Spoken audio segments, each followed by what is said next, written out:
Good evening. My name is Janet O, and I'm the president of the Korean Professional Women's Association. And along with the Korean Canadian Scholarship Foundation and the Arirang Age-Friendly Community Center, we've organized this session to inform a broader segment of our community about the facts and the status of the Rose of Sharon nursing home.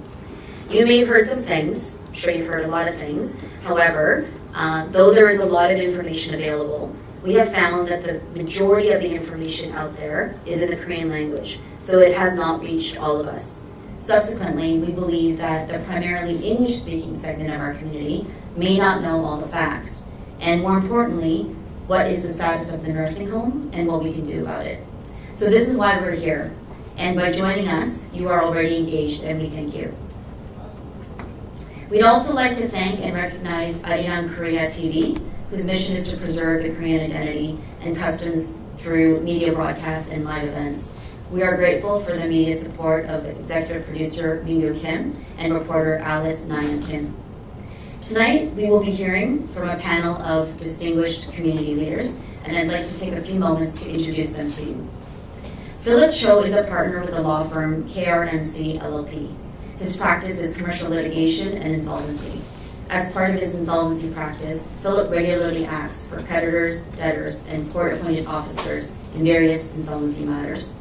In April 2013, Philip's firm was appointed by the court in the Rose of Sharon receivership proceeding as representative counsel to the arm's-length purchasers of life lease units, and later, in November 2013, appointed by the court as independent legal counsel to the non-arm's-length unit holders of Rose of Sharon.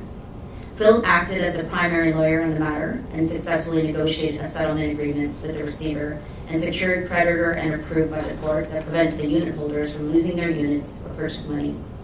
In the community, among other things, Philip is the chair of KCSF and sat on the governance committee to provide recommendations to the board of the AAFCC in preparation of its anticipated acquisition of the Rose of Sharon nursing home. Also joining us is Eunice Kim. Eunice is one of the first women lawyers in Ontario of Korean heritage. After graduating from the University of Toronto and Osgoode Hall Law School, she was admitted to the New York and Ontario bars in 1987 and practiced commercial law in New York City for 5 years. She practices general commercial real estate and wills and estates law within the Korean community. In the past, Eunice volunteered for a number of Korean community organizations and currently serves on the board of the Canadian Association of Korean Schools and Korean Community Heritage Society. Eunice, along with other 1.5 generation Korean Canadians, founded Arirang Age-Friendly Community Center in 2013 to assist Korean seniors who could not access community health services and programs due to language and cultural barriers. She is currently the chair of the board of AAFCC and a member of the task force set up to save the Rose of Sharon long-term care home. And last but not least is Susan Hahn. Susan is a partner and co-chair of the investment funds group at Wearfolds LLP. Her practice is primarily transaction-oriented securities work with an emphasis on formation of public and privately offered investment vehicles. Susan is one of the 5 members of the ad hoc task force, the Korean Nursing Home Acquisition Task Force. She acts as an advisor and counsel to AAFC. The background on Susan's involvement in this project is very fitting to the introduction of the event, which is why I left the introduction to Susan to the end. She wrote that it began with a casual conversation at the end of a breakfast convened for an entirely different purpose. As the group was getting up to leave, Eunice appealed to those present for help. People are calling me about this nursing home, and I cannot do this thing alone. We need to bring people together. A week or so later, Julia Shindoy assembled the group in her office and introduced them to Dr. Samir Sinha, who is Ontario's policy guru in senior care. Reading the materials provided by Dr. Sinha, and later, the publicly available materials relating to the insolvency, Susan and the others grasped that there was for the community both a long-term threat and an opportunity not to be missed. The main topics that we are going to cover today are the background in receivership, making a bid, and AAFCC's vision and plans. We will have a brief Q&A following each part, but we ask that your questions are specific to the topic being covered so that it doesn't overlap with the following portions.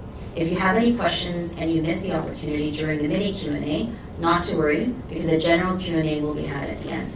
And with that, I will turn it over to Phil Cho, who will speak on the background and receivership. Thank you, Janet. So we don't have a lot of time, so I want to try to run through it pretty quickly. A lot of this information is available online at the receiver's website, but just to give some background so that people are sort of on the same baseline in terms of understanding how we got to where we got to. Like a lot of things, the Rose of Sharon started with a really, really amazing idea. It was a dream. It was a dream of some people in the community for a very long time. And the concept is one that has been used by other communities as well. So it's not unique to the Korean community, but it was basically a project that would have a long-term care facility, the nursing home, and it would be built together with retirement residence that would not be government funded, and so it would be private retirement residences. So the sale of the retirement residences would then fund a lot of the operations and construction for the entire project. So there's two parts to it, the long-term care and the retirement residence. The retirement residence is usually structured in these kinds of situations as life lease units. And that allows the project sponsor, in this case it would have been Rose of Sharon, to control who's buying the units, and that way they can keep the Korean heritage flavor of the entire retirement community. If it was just on the open market, then you couldn't control who was buying and who was selling to who, as long as it's still owned by the Rose of Sharon, and the Rose of Sharon can sell what's called life leases to people on the wait list who would be predominantly of Korean heritage.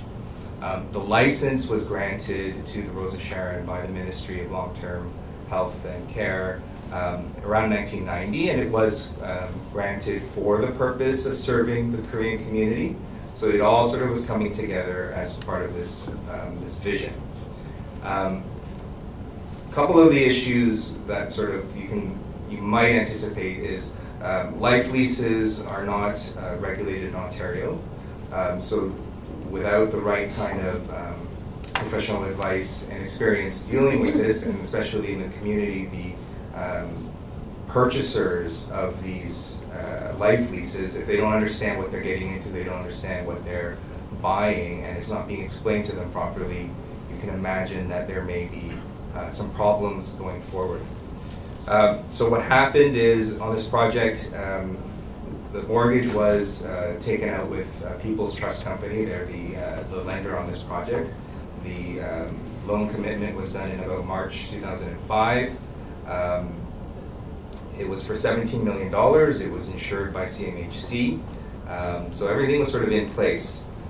Part of what was needed was the Rose of Sharon needed to pre-sell life lease units. Just like in any sort of condo development project, you've got to pre-sell some units before you can do the construction, and the first advance from the bank would come. So they needed to pre-sell units, but it was very difficult for Rose of Sharon to find people in the community that were willing to buy and sign sale agreements for these life lease units. They didn't understand what it was. And people just weren't ready to think about retirement at that early stage before it was even built or anything. So it was hard for Rose of Sharon to get purchasers, and what they ended up doing was borrowing some private funds to fund what looked like deposits on sales so that they could satisfy the conditions for the bank and start getting some advances and start the construction. So right off the bat, they were a little behind in terms of their funds. Along the way, there were other problems with respect to construction, and I think construction started in 2006. So there were delays, there was shortage of funds all the time, and one of the other things that Rose of Sharon started to do was ask purchasers of the life lease units to provide an advance on closing proceeds. So instead of the first 30% deposit, can you give us another 20%, another 50%? and we would, you don't have to pay it on closing. That was the pitch, right? So people were providing more funds for the construction. That wasn't being reported to the bank, and the closing proceeds from these life lease units at the end of the sort of this process was supposed to pay off a big chunk of the construction mortgage. So you fast forward, and when they're coming to the closing, sort of the construction is about to be completed, a lot of funds had already been provided by purchasers, your parents maybe, who put in their savings to buy these units. So they didn't expect to pay any more on closing. And so money wasn't coming in.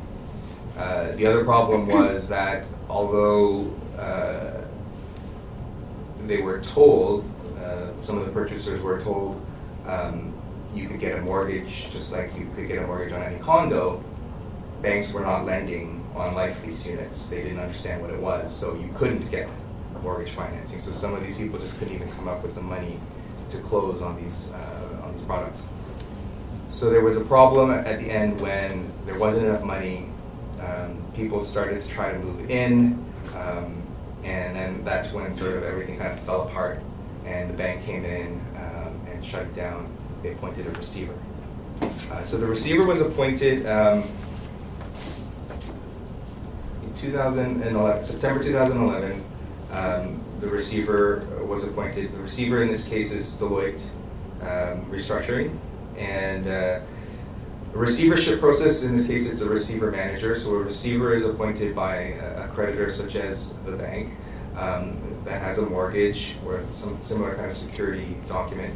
The receiver is appointed to basically take over all of the property assets of the borrower. In this case, that's Rose of Sharon. So the receiver takes over, and in this case also manages the business, so they keep the thing going. So since 2011, the Rose of Sharon, the nursing home, has been managed by Deloitte under this receivership. The receiver's obligations, when they're appointed by the court, is to try to maximize recoveries. They're usually looking to try to make the most money possible when they're selling it eventually, but they are also under a fiduciary duty to care for all stakeholders.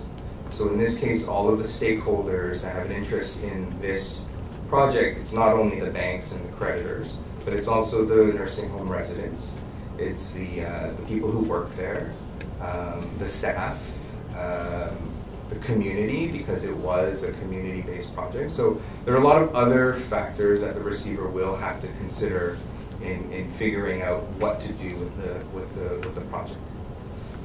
So where we are now is the life lease units. There was about 90 of them. So a settlement was reached with the receiver where the purchasers who had purchased units already would be able to stay. They wouldn't lose any of their deposits, which were gone by this point. And they are able to acquire a condominium unit once the receiver finishes converting everything into a condo.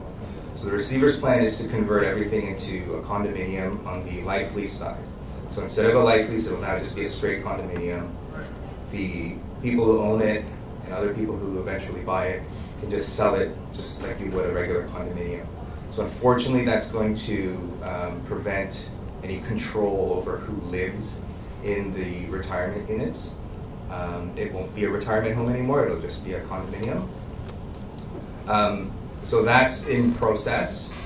The nursing home itself will now be sold as a going concern, so as a business. So with the employees, with the current contracts they have, the whole operation will be sold, including the real estate, as one sort of going concern. And that's where we are now, and that's the bid that we're talking about today. Just trying to see if there's anything else to kind of cover.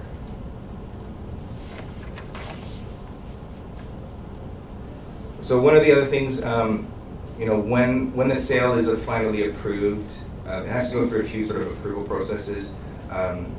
The bid, and we'll talk a little bit more about that, but the receiver will have to review the bid based on sort of the concerns that it's looking at, financial, whether or not the bidder can actually operate the nursing home.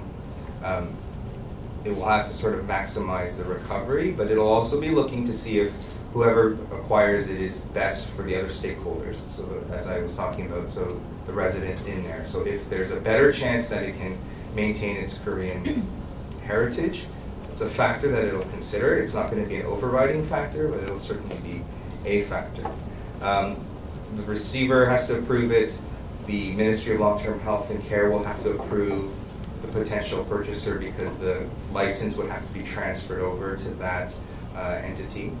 And then ultimately after that, the court's going to have to approve everything as well. And normally the court will approve based on the receiver's recommendation, but that's sort of there's a last gasp if for some reason any party wanted to try to block the sale.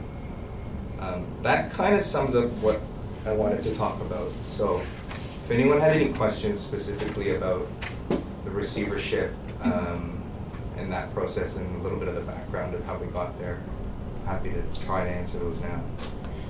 There is a microphone. Janine, so if you want to put your hand up and...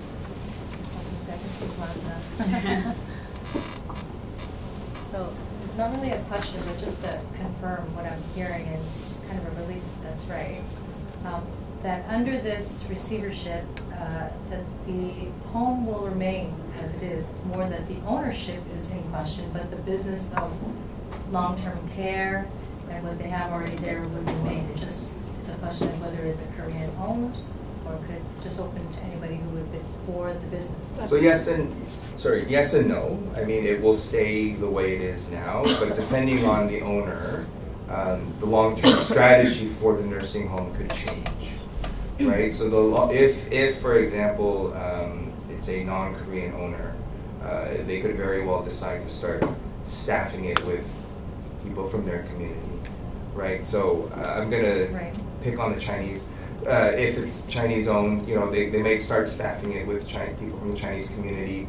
The care may start to change a little bit in terms of what the residents feel when they're dealing with Chinese speaking PSWs. So there could be changes in terms of the strategy long term. Immediately there shouldn't be any real difference. Okay. That's great. I was worried, like, where were they put the people? I thought they were gonna. Oh, no one's gonna get chucked out on. No.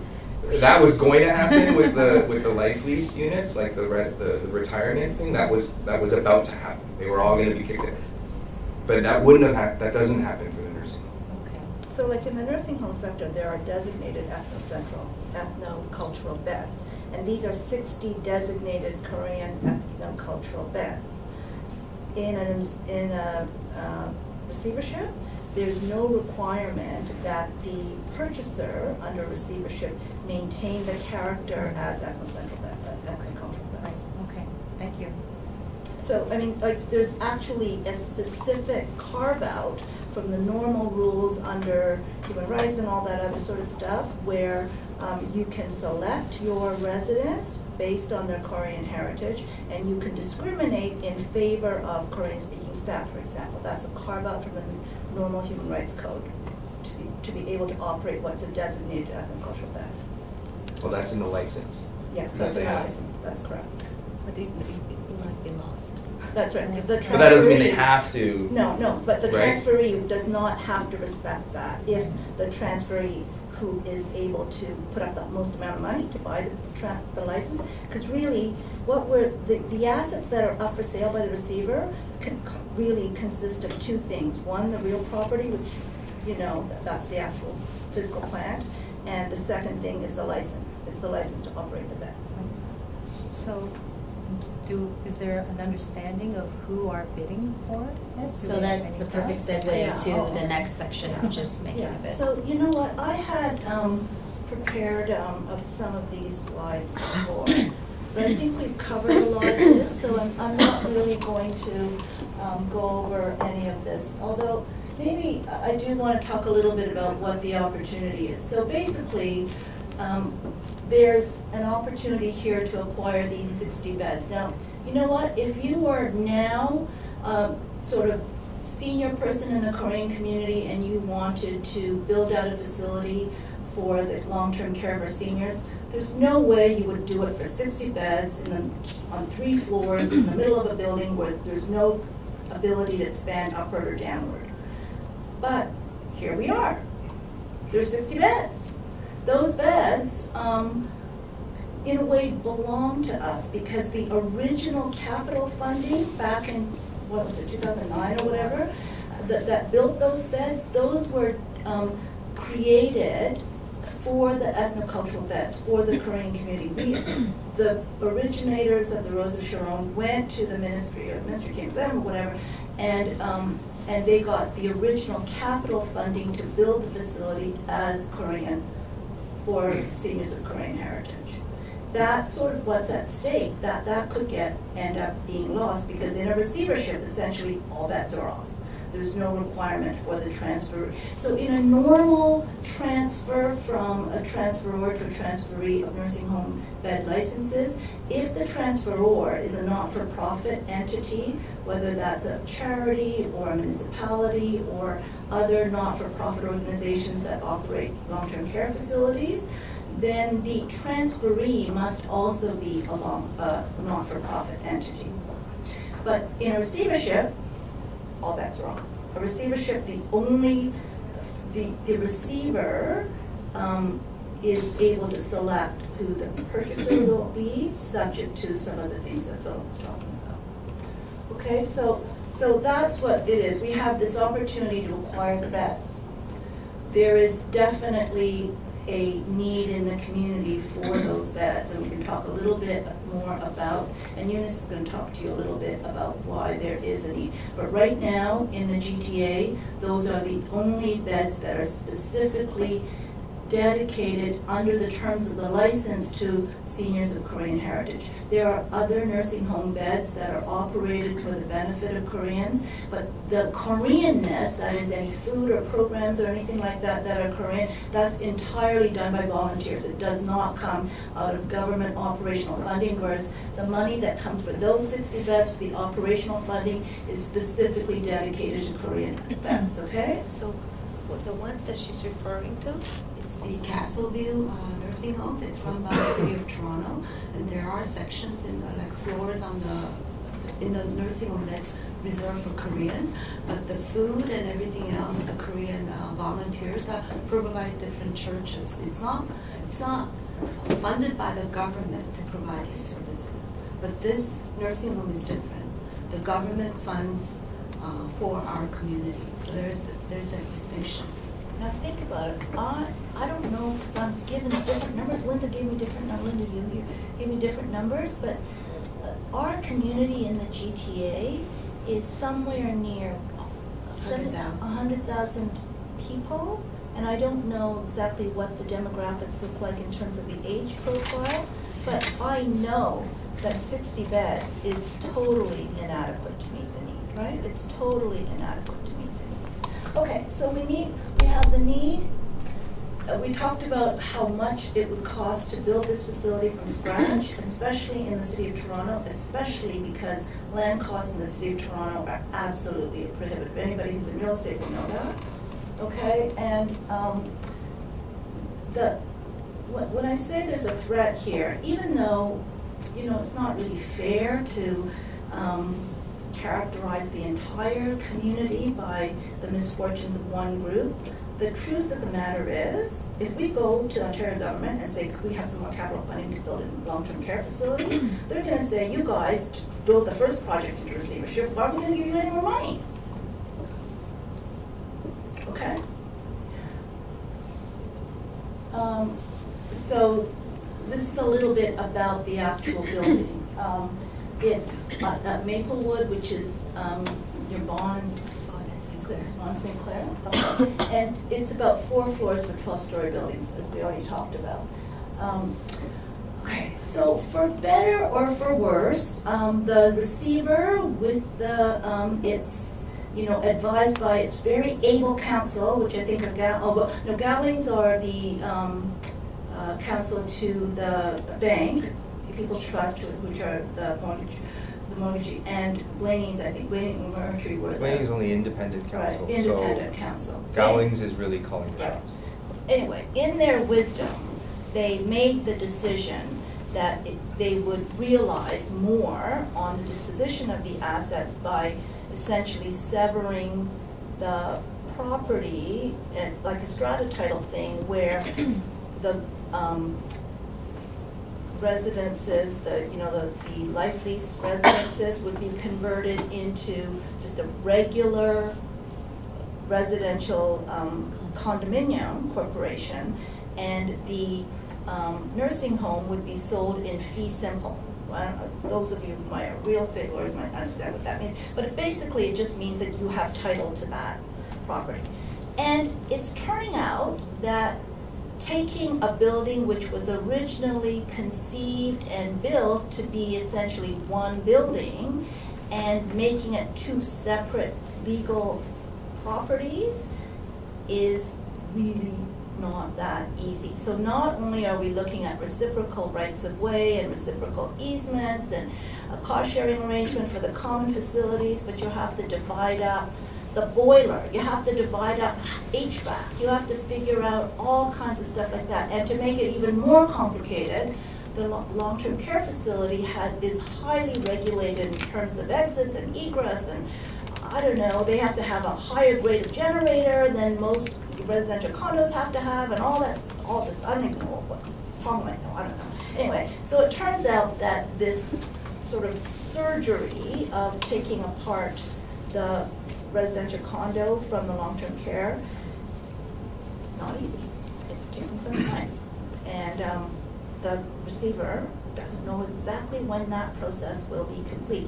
But until that process is complete, and until the engineers and the architects and the lawyers and whoever can certify to the city that the process is complete, that condominium corporation cannot be registered as a condominium corporation. Is that making sense to people? Okay. So that's sort of where we are in terms of, the sale process. What, pardon? Class A? What's Class A? Oh, that's right, the facility itself, that's right. So nursing homes, there can have like 4 kind of grades of how up to date they are, and they go from sort of Class D to Class A. Class D are the oldest and the ones that would have the smallest rooms and not quite as modern facilities. This nursing home was built to be a Class A facility, so there's no additional capital upgrades needed to bring it to a Class A facility. You might be, if you're reading about nursing homes and long-term care in the press, you'll hear, or you might have seen that the nursing home operators within the city of Toronto were complaining bitterly because they're all mandated to bring their existing facilities up to Class A by 2024 or whatever, and the city is just not giving them enough money to do it. Or sorry, the Ministry of Long-Term Care, the Ministry of Health and Long-Term Care is just not giving them enough money to do it because it costs a lot of money to renovate. Anyway, so this one, there's no requirement. Like it's already Class A. It's not going to need to be upgraded in terms of its physical plant. And it's always been cash positive. There's never been a financial problem with respect to the nursing home itself. And also, I mean, because of the receivership and because of what the receiver's obligations, they had to do sort of like a building audit, a construction audit. It turned out there were a lot of deficiencies in the construction of this. So one of the other delays in getting from, from the receivership appointment to the sale process is that they couldn't get condo approval. They couldn't get all of these pre-approvals because the building was in such bad shape. So they had to take out the curtain wall, replace all the windows. They had to redo the parking garage. Like there was like over $4 million of additional construction work that had to go after it was supposedly built. So that stuff has all been done now. By the we found out later there was another delay because they went to go install like gas meters in each of the units to be individually metered, and they went to the gas guy came to put a hole in the wall where the gas line was supposed to be, because that's what the drawings say, they're supposed to be right there, and put a hole in the wall and there's no gas line. So turned out like the as-built drawings didn't match, so there were more problems. But now I think the city might be demanding some certification that the drawings, the engineering drawings are correct. And of course, Deloitte's not gonna sign some certificate where they have actual knowledge that some of them might not be accurate. So they might need to engage another firm to redo all of this stuff. I mean, it's facetious, but it's like the receiver and right now the first secured creditor is paying for a lot of the mistakes. You and I are paying as taxpayers, actually. Yeah, eventually we'll be paying as taxpayers, but it'll all be done because the money is there, they're doing it, and I have to do it right, and that'll be done before the sale. That doesn't mean there won't be problems that will have to be dealt with after acquisition, because I think, and you might get into it, but a lot of these big ones will be dealt with prior to the sale, which is a good thing. By the way, People's Trust mortgage was secured by CNHC, so we are all paying. So, is it the plan to structure this moving forward as more of a conventional type condo work? Like I know you mentioned, like, is it plan to kind of go half and half with life leases and conventional, or continue the life lease? So as far as the Rose of Sharon Acquisition Committee is concerned, we have absolutely zero interest in the residential condos, like none whatsoever, other than that we want to ensure that that cost-sharing arrangement, when we hopefully acquire the nursing home, we want to ensure that the cost-sharing arrangement is fair and that we're not subsidizing the condo, and equally the condo corporation will be anxious to not be subsidizing the nursing home. But other than that, totally, the condo residents, the residential units have nothing to do with me. So have the banks become more open to lending to these types of borrowers now? Well, so what will happen is once it's finally converted to condo, because it still hasn't yet, but when that happens, then it will be a traditional condo, and they can go get financing and close and do all of that. So the current sort of purchasers from way back, they're still living there, they're paying their common area expenses and interest or something, but when they close, they'll be closing on a condo. And then the empty units, the receiver will be selling on the open market, on MLS probably. So Philip, you represented the life lease unit holders. Yes. So can you comment, like, of the condo units, how many do you expect the life lease unit holders will end up retaining versus how many will go on the open market? I'm not sure, 'cause it's been so long since the settlement. I mean, we settled in 2013, and there was like a sunset clause in the settlement. We thought that we would be ready to be closing on condos in like 6 months or something, but obviously that didn't happen. So I don't know what the state in terms of like defaults, because if they defaulted on their common area expenses, there were abilities to evict them. And I don't know if any of those units, because some of them could be sold as well, would it be added in a provision that these people could sell them as well. But we represented about 25 unit holders. Some of them held more than one unit. So I think there was about 25 to 27 units that were the life lease unit holders that we represented in the first round. Then the second round they were like former board of directors and people who were not arm's length to the Rose of Sharon. And so they were allowed to enter into a similar settlement. There was probably about 10 or 15 of those. So there's still about 50 to 60 units that I think, as I understand it, looking back at my notes today, I think there's about 50 or 60 that will be open to be sold on the open market. And there will be a different broker, and they'll set up a sales office and things like that to sell those units. And there, clearly, the receiver is just going to be selling them as high prices as you can get it. I mean, when I was looking back at how it was supposed to be structured, there were supposed to be 90 life lease units, and to raise about, on closing, $12.5 million. So when I worked it out, it's less than $200,000 per unit average. So it kind of made sense. But now the prices have gone up significantly, so.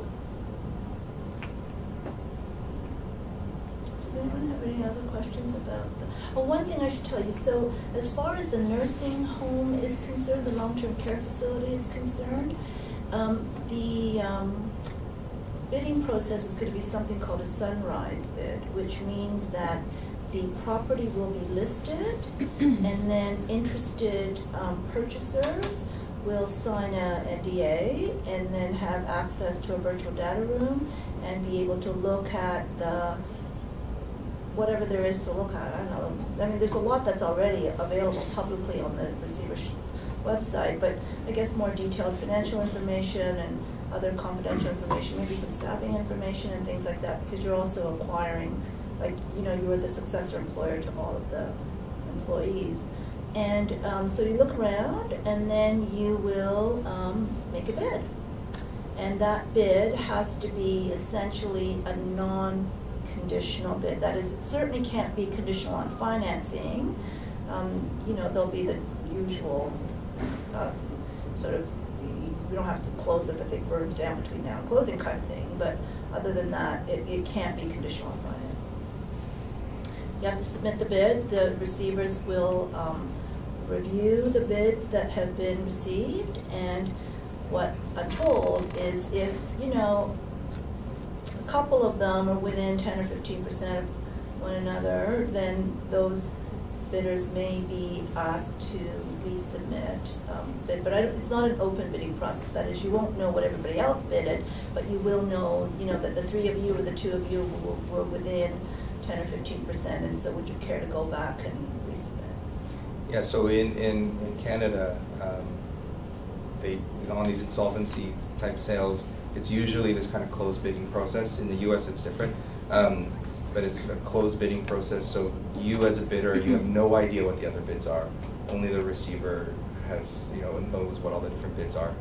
There'll be a timeline, and once the receiver goes back, tries to get some of the other bidders to increase their bids, sweeten the pot, do a little bit better, and then when the receiver feels like, you know, they've done enough and they've got the best bid possible, once they go to court and they've approved and they're recommending that bid, you can't come in later and say, well, we'll give you another $100 million or $100,000 or whatever. You can't. Like the case law on this is very clear that the courts will respect the process, and they won't allow anyone to come in at the last minute and, you know, just wait to see what the price is and then bid, you know, $5 more, $100,000 more, or whatever. So that's something to be aware of when you're doing these kinds of processes. So that brings us to Eunice, because the proposed transferee for the bid is Arirang, because Arirang right now is the not-for-profit and a registered charity, and has objects that are consistent with providing care and support for for seniors. And in fact, it is the only organization in the Korean community that has those objects. And it is a registered charity, and of course that's very, very important because we need to be able to give charitable receipts to our donors. So Eunice. Okay, so if you just go on to my slides. Yes, can you pull the microphone a little Oh, closer? okay. I think you have to exit out of this one. Okay, so people ask me, what is age-friendly community?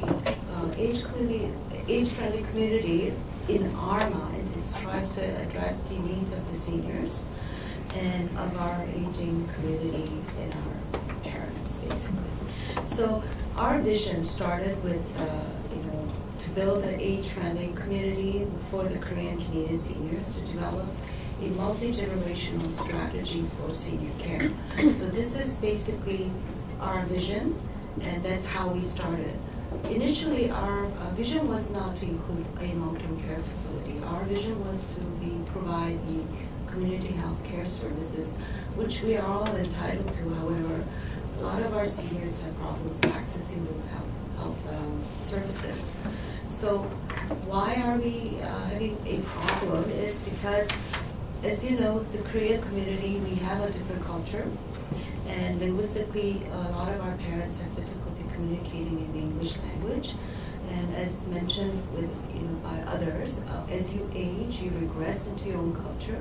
And even some of my parents and my, friends' parents, they have spoken English for 40 years, and then when they become old, 80, 85, 90, they don't remember those words.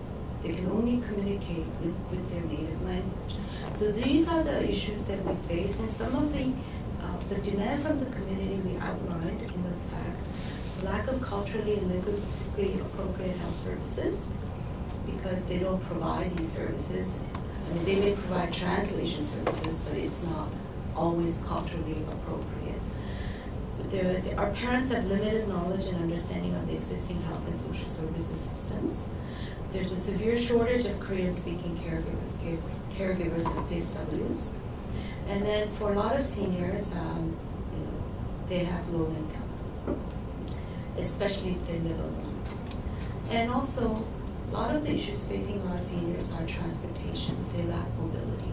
They need to arrange for a wheel-trans, and in order to do that, they have to go to their family doctor and fill out 20 pages in order to have certain services provided to them. So these community health services for our seniors are very inaccessible. So, Arirang Age-Friendly Community Center is right now the only organization in Korean community committed to improving the health and well-being of seniors. And we want to develop strategies to identify the needs, resources, and service gaps. Because you may notice a lot of your parents or grandparents attend church-sponsored senior colleges. They call it senior knowing 대학. But those are for people who are able to drive there or be driven there, and while there, they're able to attend to their own toiletries and be able to communicate and participate in all of their activities. But what about those seniors who are not able to do that? Those seniors who are not able to drive or take the TTC or be driven to a place, they need at least one person assist to be able to go to washrooms. And then they have cognitive challenges where they cannot really participate in any of the programs.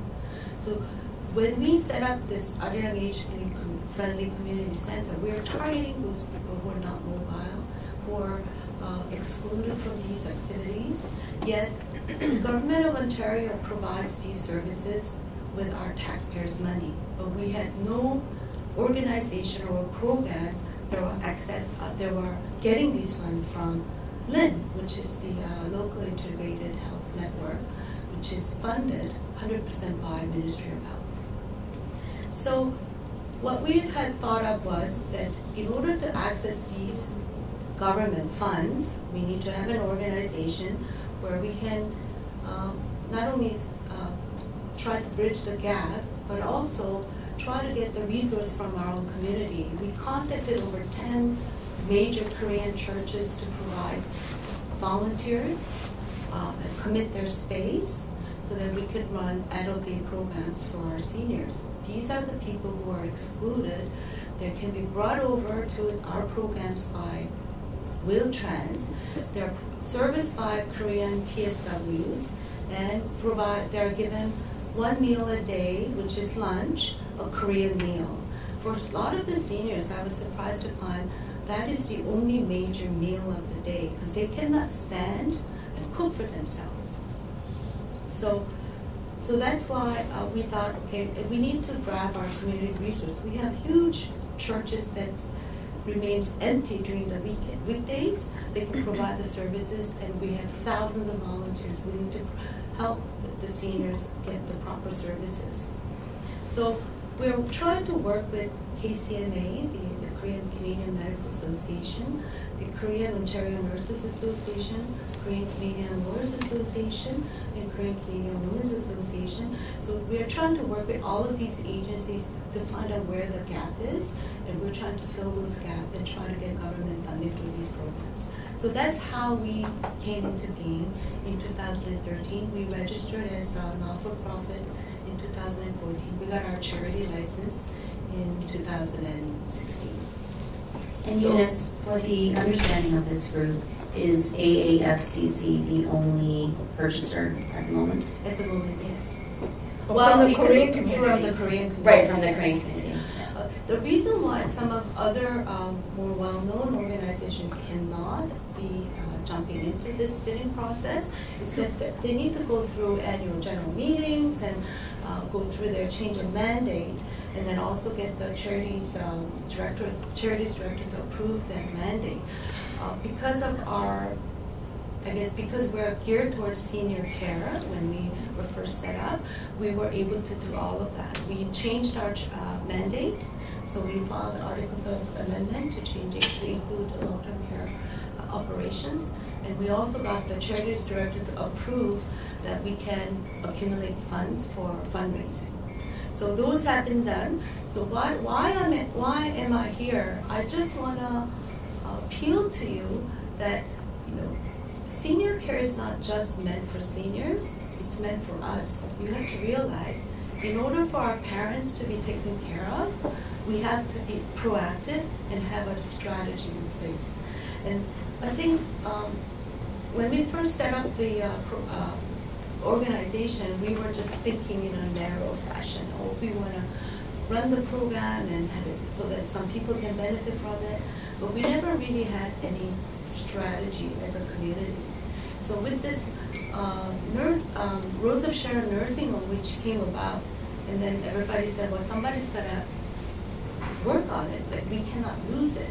And when that happened, we realized our community has nothing planned. We have no strategy whatsoever.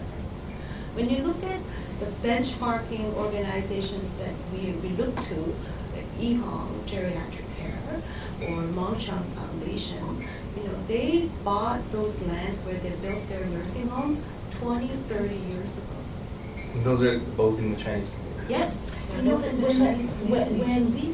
when the Rose of Sharon, the people who were originally behind the Rose of Sharon, got funding, they got funding for 50 beds, and the Chinese got funding for 50 beds. Or no, 90 beds. So we That's got EHOM got 50, 90 beds. EHOM got 90, they're now at 800. We're trying to save 60 out of receivership. Okay, you guys, we as a community need to come together and get a strategy to care for our seniors, because no one's gonna do it for us. If we don't do it on our own, the government of Ontario is not going to provide a czar for Korean seniors and assemble the data and get a strategy together. If we don't do it, no one else is gonna do it. So just to introduce what we have achieved so far is that we run an adult day program 2 days a week at Midtown Church. Midtown Church spent $150,000 to renovate its space because a lot of the seniors who attend our programs are cognitively challenged, they're exit seekers, and they have some case of dementia. About 60 to 70% of our attendees have dementia. So in order to secure the doors, they spend thousands of dollars to put in proper fire exit services, the fobs to enter and fobs to exit, so that while these seniors are in our care, they are properly cared for, and then there are no accidents occurring. At the same time, they spend a lot of money to renovate their washrooms so that everybody it's handicap accessible, and then because they're normally these people require one person assist, it's usually 2 people in the washroom, not just one. So they renovated that space, they provide volunteers for us, and then for those because these adult day programs, we charge client service fee of $25, but we found a lot of these people who want to come cannot afford to pay the $25 a day. I mean, this $25 a day is standard for all adult day programs that's funded by the government. But we found a lot of the Korean seniors could not afford to pay that. So actually, Midtown Church ran a sponsorship program where each family or each group can sponsor a few of these seniors to pay the $25 that are needed. But you know what? $25 is not what it costs to run it. It's about $58. And in 2015, we had a gala to raise the funds to be able to open this adult day program. We don't run it ourselves because we don't have the experience, we don't have the license. So we entered into an agreement with CHATS, which is a accredited organization out in Aurora, for them to provide all of the administrative function, but they charge us $12,000 a year. So if we can get that license for ourselves, it's additional $12,000 we can put towards serving our seniors. So that's just one of the aspects of what we're doing. 2 days a week.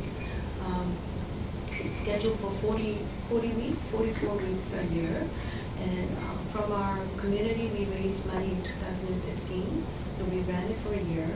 And then we had another gala in 2017, raised enough money so that we could run it for another year. So it will end July 2018. Now that this is just some of the programs we do, and then, these seniors, when they come here, they don't just sit around. They are actively engaged by the recreational workers, and they do exercise that help their condition. There's a falls prevention program we'll be conducting with the LOD programs, and then we're constantly trying to improve the services that we're providing. But most of all, it's being serviced by a Korean supervisor, Korean PSWs, Korean volunteers, and they're provided with Korean snacks and Korean meals. Now, in addition to the adult day program, we've been running workshops where we've been providing healthcare services, how to navigate healthcare services to Korean seniors. And then also we had provided elder abuse, senior safety workshops in last year. Now, in expanding our mandate to Rose of Sharon Nursing Home, we did obtain the consents necessary, but we're also getting a lot of assistance from the Chinese community.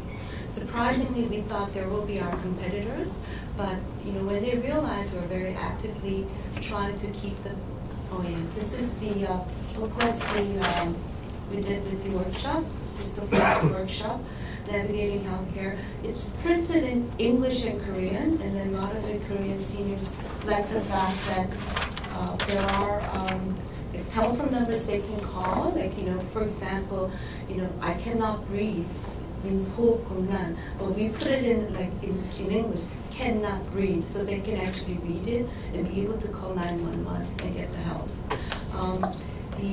This one was for the elder abuse programs and where they can get access, because that's surprisingly a very common problem in our community, as in other communities. Senior elder safety is a major issue.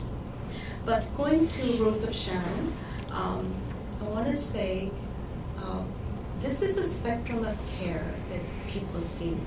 Active adult living, and then they're independent, and then there's assisted living. And then we need to continue to provide these care. So what we have done is, so far, was the continuing care and the home care services that we wish to provide, which are all funded by the government, for which we don't have any funding for. But now we're going into the continuation of care into long-term, which is taking over Rose of Sharon long-term care facility. Just to show you what other people are doing, this is just a print from the website at EHOM. And then their continuing services, you see active senior program, then congregate dining, which is really, really important, an adult day program, and then they have housing service before long-term care. So the housing services they provide in the Chinese community, they have one social housing complex EHOM owns, subsidized housing for seniors, and it's in Scarborough. They have EHOM Garden Terrace, which is life lease housing for seniors, 308 units. This is what our community had envisioned, life lease units, when they built Rose of Sharon, but building the whole complex. But it's lost. There's no way we can get that back based on what Philip has told you. Now, EHOM has 4 long-term care facilities, and they have separate foundation that raises money constantly to be ready for additional beds. Now, so you can see, some of the areas that they talk about. And this one is Monshong Foundation's long-term care. They have 3 centers where they provide long-term care, and I think they have 408 beds between those 3 buildings. So where are we now? We only have 60 beds. We have over 150 seniors on a waiting list.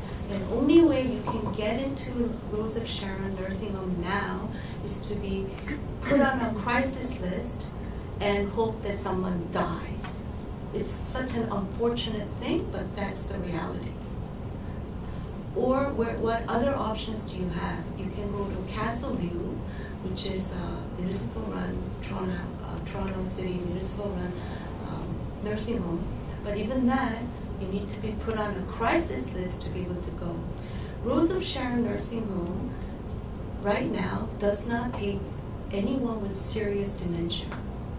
They cannot handle it. But Ehong has different areas where they have different floors for people with serious dementia, where everything is securely locked, and then they have special people providing the services. Right now, if you have a severe dementia and you have a Korean heritage, you can go to somewhere else where no Korean PSWs, no Korean food, and no Korean speaking nurses to help you. So this is the state of our affairs right now, and that's why I'm here to say, you guys need to step up. We have to do it together. So far, we raised $3.5 million from our community so that we would have some sort of a standing when the listing comes active, so that we can try to say, okay, we have this money, we'll be able to buy it, we want to bid on it. So this is what we're trying to do. So I'm just going to show you something about the Nettle Day Group. I covered all those already. So what can you do?